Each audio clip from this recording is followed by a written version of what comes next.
ആകെ പടച്ചോൻ്റെ മുത്തായ ആദരവായ റസൂലുള്ളാ, ആരാധനയ്ക്കർഹൻ ഏകനാണെന്ന് സന്ദേശം നൽകിയ നൂറുള്ളാ, മാനവർക്കായും നേർവഴി കാട്ടിയ മക്കത്തോദിച്ച ഹബീബുള്ളാ, മംഗകൾക്കായൊത്ത ബിയാമീൻ നബിബെറ്റ മുത്ത് മുഹമ്മദ് സ്വല്ലല്ലാഹ്.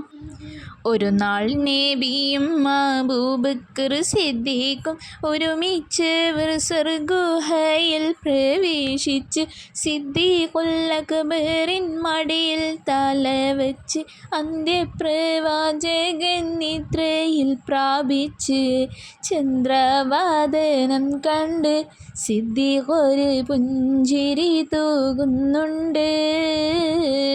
പുഞ്ചിരി തൂകുന്നു, ചുറ്റിലും നോക്കുന്നു, പാഴും പഴുതുമടയ്ക്കുന്നു.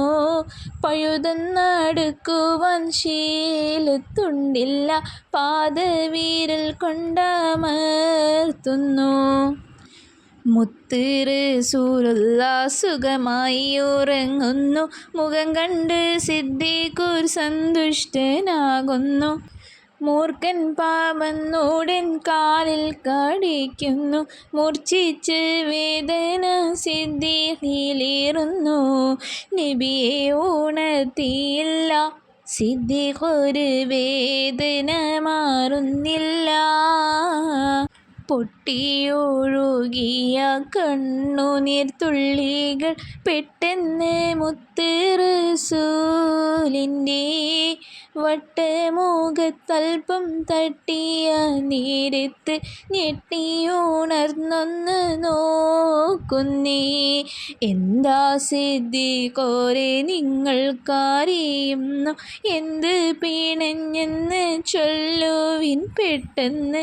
എൻ്റെ മനതാരിൽ വേദന തിങ്ങുന്നു, എല്ലാം പറഞ്ഞ അബൂബക്കർ നബിയോട് ഉമിനീർ പുരട്ടി നബി സിദ്ദീഖിൻ്റെ ഉഗ്രവിഷമിറക്കി. ആകെ പടച്ചോൻ്റെ ആദ്യമുത്തായ ആദരവായ റസൂലുള്ളാഹ്, ആരാധനയ്ക്കർഹൻ ഏകനാണെന്ന് സന്ദേശം നൽകിയ നൂറുള്ളാഹ്.